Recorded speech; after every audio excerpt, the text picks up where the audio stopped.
amo tin tling chung me rem lo khurwa atam ya nun he voi theng tung lo chung khwa nu om ka thin lung hi aba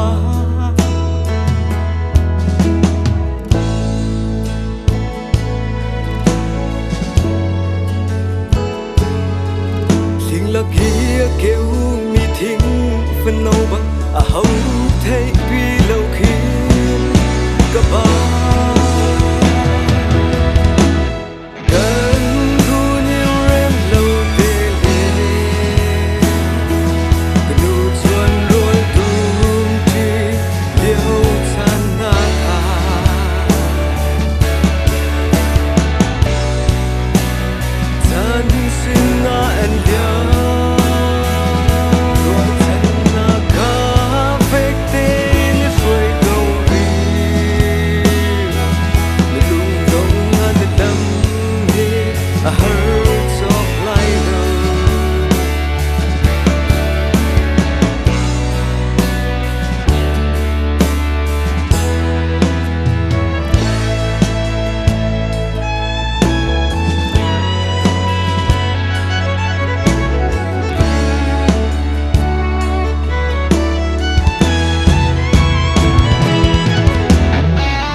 bong kam ni le ku dong so tu ding an tam ka thei bua a chan chan chun ka ba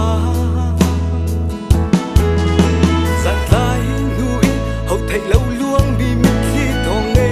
lâu hin ai ik len câu mi ta thong chung khar ngai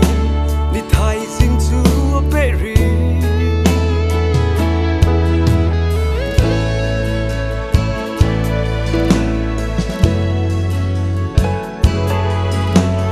kia kêu mi thing phân nâu băng a hau